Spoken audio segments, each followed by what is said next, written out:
नमस्कार मंडळी. 1 फेब्रुवारी 2024 रोजी केंद्राचा अंतरिम बजेट म्हणजेच अर्थसंकल्प जो आहे हा जाहीर करण्यात आलेला आहे.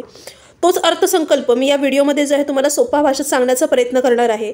परीक्षा दृष्टिकोनातून अत्यंत महत्त्वाचे असे मुद्दे या अर्थसंकल्पामधील या व्हिडिओमध्ये मी घेण्याचा प्रयत्न केलेला आहे. त्यामुळे व्हिडिओ जो आहे तो स्टार्ट टू एंडपर्यंत जरूर पहा. अर्थसंकल्प सादर करण्याची तारीख कोणती होती? दरवर्षी जो अर्थसंकल्प असतो हा 1 फेब्रुवारीला जो आहे हा सादर केला जातो. यावर्षी देखील 1 फेब्रुवारी 2024ला सकाळी 11 वाजता अर्थसंकल्प सादर करण्यात आला. आता या अर्थसंकल्पाचं स्वरूप कसं होतं? अर्थसंकल्प हा अंतरिम स्वरूपाचा होता. आपल्या सगळ्यांना माहिती आहे की लोकसभा इलेक्शन्स जे आहेत ते एप्रिल-मेच्या दरम्यान लागू शकतात. त्यामुळे जो आहे हा अर्थसंकल्प अंतरिम स्वरूपाचा जो आहे आपल्यासमोर सादर करण्यात आलेला आहे. अर्थसंकल्प कोणी सादर केलेला आहे? अर्थमंत्री निर्मला सीतारामन यांनी जो आहे हा अर्थसंकल्प सलग 6व्यांदा सादर केलेला आहे. हा अर्थसंकल्प जो आहे हा 47.66 लाख कोटींचा अर्थसंकल्प मांडण्यात आलेला आहे. केंद्राच्या 2024-25च्या या अंतरिम अर्थसंकल्पामध्ये सर्वाधिक खर्च जो आहे हा संरक्षणावरती करण्यात आलेला आहे. संरक्षणावरती तब्बल 6.2 लाख कोटी एवढा खर्च करण्यात आलेला आहे. त्याच्यानंतर रस्ते वाहतूक व महामार्गवरती 2.78 लाख कोटी, रेल्वेवरती 2.55 लाख कोटी, ग्राहक संरक्षण व अन्न सार्वजनिक वितरण याच्यावरती 2.13 लाख कोटी आणि गृहवरती 2.03 लाख कोटी एवढा खर्च जो आहे हा करण्यात आलेला आहे. पंतप्रधान नरेंद्र मोदी यांनी कोणता नारा लगावलेला आहे? पंतप्रधान नरेंद्र मोदी यांनी या अर्थसंकल्पासाठी जय जवान, जय किसान, जय विज्ञान आणि जय अनुसंधान हा जो आहे नारा लगावलेला आहे. आता आपण पाहूया या अर्थसंकल्पातील ठळक मुद्दे व घोषणा कोणकोणत्या होत्या. या अर्थसंकल्पानुसार म्हणजेच 2024-25च्या अर्थसंकल्पानुसार 2047 पर्यंत भारताला जे आहे विकसित राष्ट्र करण्याचं उद्दिष्ट ठेवण्यात आलेलं आहे. सोबतच मागील 10 वर्षामध्ये 25 कोटी लोकांना जे आहे गरिबीतून बाहेर काढण्यात यश आलेलं आहे असं सरकारचा दावा आहे. पंतप्रधान गतिशक्ती योजनेच्या अंतर्गत GDP वाढवणारे 3 कॉरिडॉर उभारले जाणार आहेत. पहिला कॉरिडॉर हा ऊर्जा, सिमेंट आणि खनिज कॉरिडॉर असणार आहे. दुसरा कॉरिडॉर जो आहे हा बंदरांना जोडणारा कॉरिडॉर असणार आहे. आणि जो तिसरा कॉरिडॉर असणार आहे हा जास्त वाहतूक कोंडी असणाऱ्या ठिकाणी जो आहे हा कॉरिडॉर उभारला जाणार आहे. लखपती दीदी योजनेअंतर्गत आत्तापर्यंत 1 कोटी महिलांना 1 कोटी महिलांना लखपती दीदी बनवण्यात आलेला आहे. आणि सोबतच लखपती दीदींना 2 कोटींवरून 3 कोटींपर्यंत वाढवण्याचं लक्ष जे आहे या अंतरिम 2024-25च्या अर्थसंकल्पामध्ये सरकारने ठेवलेलं आहे. आयुष्यमान भारत योजनेअंतर्गत अंगणवाडी व आशा सेवकांचा जो आहे हा समावेश करण्यात आलेला आहे. म्हणजेच काय तर आयुष्यमान भारत योजना जी आहे या योजनेचा लाभ हा अंगणवाडी आणि आशा सेवकांना जो आहे हा मिळणार आहे. पंतप्रधान किसान योजनेच्या अंतर्गत 11.8 कोटी रुपये हे शेतकऱ्यांना सरकारतर्फे जो आहे हे आर्थिक मदत देण्यात आलेली आहे. 11.8 कोटी. तसेच ही जी रक्कम आहे ही थेट शेतकऱ्यांच्या खात्यावरती जी आहे ही जमा करण्यात आलेली आहे. आणि ही जी पंतप्रधान किसान योजना आहे या योजनेसाठी 60,000 कोटींची तरतूद जी आहे या 2024-25च्या अंतरिम अर्थसंकल्पामध्ये करण्यात आलेली आहे. पंतप्रधान पीक विमा योजनेअंतर्गत 4 कोटी शेतकऱ्यांना या योजनेचा जो आहे हा लाभ मिळालेला आहे. PM श्री शाळांसाठीची जी तरतूद आहे ही 2000 कोटींनी वाढवण्यात आलेली आहे. 2000 कोटींनी. तसेच पंतप्रधान मत्स्य संपदा योजनेला प्रोत्साहन देण्याची घोषणा देखील जी आहे अर्थमंत्री निर्मला सीतारामन यांनी केलेली आहे. आणि त्यानुसार मत्स्य उत्पादनात दुपटीने वाढ झाली असल्याची माहिती देखील त्यांनी दिलेली आहे. नॅनो युरियाच्या यशानंतर नॅनो DSPचा प्रयोग जो आहे हा सर्व क्षेत्रांमध्ये जो आहे हा वाढवण्यात येणार आहे.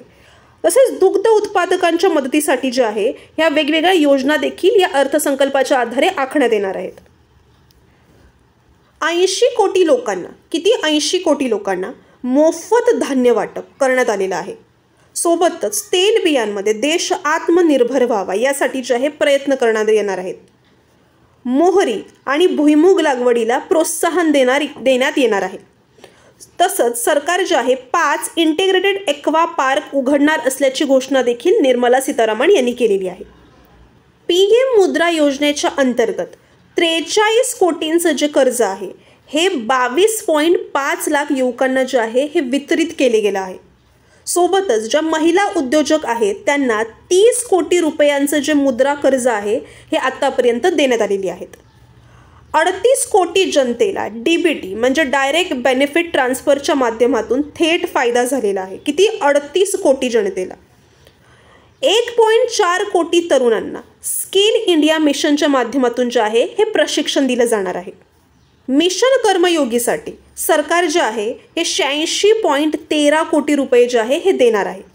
महिला व बालकल्याण विभागासाठी 26,000 कोटींची तरतूद सरकारने केलेली आहे. तसेच PM स्वनिधी योजनेने 78 लाख फेरीवाल्यांना जे आहे कर्ज सहाय्य दिलेलं आहे. मागील 10 वर्षामध्ये महिलांच्या उच्च शिक्षण घेण्याच्या संख्येमध्ये 28% वाढ झालेली आहे. सो हे जे आहेत इम्पॉर्टंट पॉईंट आहेत हे तुम्हाला लक्षात ठेवायचे आहेत. पंतप्रधान आवास योजनेच्या अंतर्गत 70% घरं जी ग्रामीण भागात आहेत त्यामध्ये महिलांना जी आहेत ती घरं देण्यात आलेली आहेत. म्हणजे पंतप्रधान आवास योजनेच्या अंतर्गत जी 70% घरं आहेत ग्रामीण भागातील ती महिलांच्या नावावरती जी आहेत ती देण्यात आलेली आहेत. ग्रामीण भागात 3 कोटी घरं बांधण्याचं उद्दिष्ट जे आहे हे जवळपास सरकारचं पूर्ण झालेलं आहे. आणि सोबतच खूप इम्पॉर्टंट पॉईंट आहे की पुढील 5 वर्षामध्ये गरिबांसाठी 2 कोटी घरी बांधली जाणार आहेत अशी घोषणा जी आहे अर्थमंत्री निर्मला सीतारामन यांनी केलेली आहे. रूफटॉप सोलार प्लॅनच्या अंतर्गत 1 कोटी घरांना महिन्याला 300 युनिट मोफत वीज देखील मिळणार आहे. हवाई वाहतूक क्षेत्राचा विचार केला सो हवाई वाहतूक क्षेत्रामध्ये 517 विमान मार्गांवरती 1.3 कोटी नागरिकांनी जो आहे हा प्रवास केलेला आहे. किती? 517 विमान मार्गांवरती 1.3 कोटी नागरिकांनी प्रवास केलेला आहे. गेल्या 10 वर्षामध्ये विमानतळांची संख्या जी आहे ही दुपटीने वाढलेली आहे आणि आता ती संख्या दुपटीने वाढून 149 एवढी झालेली आहे. भारतीय कंपन्यांनी 1000 विमानांची ऑर्डर देखील जी आहे ही दिलेली आहे. गर्भाशयाच्या मुखाच्या कर्करोगाचं प्रमाण जे आहे हे महिलांमध्ये मोठ्या प्रमाणात वाढतं आहे आणि त्याचमुळे गर्भाशयाच्या मुखाचा कर्करोग रोखण्यासाठी लसीकरण करणार आहे गव्हर्नमेंट. आणि त्यानुसार 9 ते 14 वयोगटातील ज्या मुली आहेत यांना या गर्भाशयाच्या मुखाच्या कर्करोगाची मोफत लसीकरण जे आहे हे दिलं जाणार आहे. मिशन इंद्रधनुष्य योजनेद्वारे जे आहे लसीकरण वाढवण्यात येणार आहे. सोबतच 40,000 जे साधारण रेल्वे डब्यांचं रूपांतर जे आहे हे वंदे भारतमध्ये केलं जाणार आहे. विकसित भारतसाठी कशासाठी? तर विकसित भारतसाठी राज्य सरकारांना 50 वर्षांसाठीचं जे आहे बिनव्याजी कर्ज देण्यासाठी केंद्र सरकारने 75,000 कोटी रुपयांची तरतूद केलेली आहे. लक्षद्वीपसाठी पर्यटन निधी देखील जो आहे हा दिला जाणार आहे. कॉर्पोरेट कर हा 30% होता, हा 30%वरून 22% जो आहे हा करण्यात आलेला आहे. Tier 2 आणि Tier 3 शहरे ही हवाई मार्गाने जी आहे ही जोडली जाणार आहेत. FDI म्हणजेच काय? तर फॉरेन डायरेक्ट इन्व्हेस्टमेंट, त्याला मराठीमध्ये थेट परकीय गुंतवणूक असेही म्हणतात. सो हा जो FDI आहे हा मागील 10 वर्षामध्ये 10% जो आहे हा वाढलेला आहे आणि हा 10% वाढून जो आहे $596 अब्ज परकीय थेट गुंतवणूक जी आहे ही आपली झालेली आहे. किती? $596 अब्ज थेट परकीय गुंतवणूक झालेली आहे आणि ही 10% वाढलेली आहे. EV म्हणजेच इलेक्ट्रॉनिक व्हेकलला प्रोत्साहन देण्यासाठी देशामध्ये 6,585 चार्जिंग स्टेशन जे आहे ही उभारली जाणार असल्याची घोषणा अर्थमंत्री निर्मला सीतारामन यांनी केलेली आहे. पायाभूत सुविधांसाठी किंवा पायाभूत सुधारणांसाठी जे आहे 11% अधिक खर्च जो आहे हा सरकार करणार आहे आणि त्यानुसार 11,11,111 कोटींची तरतूद पायाभूत सुविधांसाठी केंद्र सरकारने केलेली आहे. आयकरचा जर विचार केला म्हणजेच कर आकारणीचा तर टॅक्स स्लॅबमध्ये कोणताच बदल करण्यात आलेला नाही आहे. म्हणजे कर आकारणीमध्ये कोणताच बदल करण्यात आलेला नाही आहे. फक्त आयकर भरण्याची जी प्रक्रिया आहे ही सोपी करण्यात आलेली आहे व रिफंड मिळवण्याची प्रक्रिया ही वेगवान करण्यात आलेली आहे. बाकी जो कर आहे तो जैसे थे तसाच राहिलेला आहे. आता रकमेचा जर विचार केला तर आधीच्या प्रमाणे आपण कसा भरू शकतो? तर 3 लाखापर्यंत जी आहे रक्कम जर तुमच्याकडे असेल म्हणजे तुमची कमाई असेल 3 लाखापर्यंत तर तुम्हाला जे आहे 0% कर लागणार. 3 ते 6 लाखांपर्यंत जे आहे तुम्हाला 5% कर लागणार. 6 ते 9 लाखांपर्यंत तुम्हाला 10% कर भरावा लागणार. 9 ते 12 लाखांपर्यंत उत्पन्न असणाऱ्यांना 15% कर भरावा लागणार, 12 ते 15 लाखांपर्यंत उत्पन्न असणाऱ्यांना 20% कर भरावा लागणार आणि 15 लाखांपेक्षा अधिक उत्पन्न जर तुमचं असेल तर तुम्हाला 30% कर भरावा लागणार. सो ही जी आहे आधीचीच कर आकारणी तुमची असणार आहे. सरासरी मासिक एकूण GST संकलन हे यावर्षी दुप्पट होऊन 1.66 लाख कोटी रुपयांपर्यंत जे आहे हे पोचलेलं आहे. काय तर एकूण GST संकलन सरासरी मासिक हे दुप्पट झालेलं आहे आणि दुप्पट होऊन 1.66 लाख कोटीपर्यंत जे आहे हे पोचलेलं आहे. वर्ष 2024-25 मध्ये वित्तीय तूट ही 5.1% राहण्याचा अंदाज जो आहे हा या अर्थसंकल्पामध्ये वर्तवण्यात आलेला आहे. गेल्या 10 वर्षामध्ये आयकर संकलनामध्ये 3 पटीने जी आहे ही वाढ झालेली आहे. सो या अर्थसंकल्पाअंतर्गत आपल्या महाराष्ट्राला काय मिळालेलं आहे? सो आपल्या महाराष्ट्रामधील 7 शहरांचा समावेश हा पंतप्रधान सूर्योदय योजनेमध्ये जो आहे हा करण्यात आलेला आहे. आता ती 7 शहरं कोणकोणती आहेत तर ती आहेत नागपूर, नाशिक, पुणे, छत्रपती संभाजीनगर, अकोला, नांदेड आणि लातूर या 7 शहरांचा समावेश महाराष्ट्रातील पंतप्रधान सूर्योदय योजनेअंतर्गत करण्यात आलेला आहे आणि त्यानुसार अधिकाधिक सौर ऊर्जा जी आहे ही वाढवण्यात येणार आहे.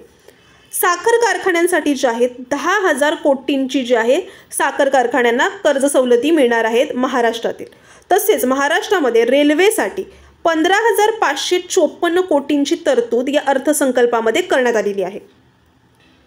सो अशा प्रकारे जो आहे आपला आजचा व्हिडिओ इकडे संपलेला आहे. आमचा कॉन्टेंट आवडला असल्यास प्लीज आमच्या चॅनलला सबस्क्राईब करा, लाईक करा, शेअर करा. धन्यवाद.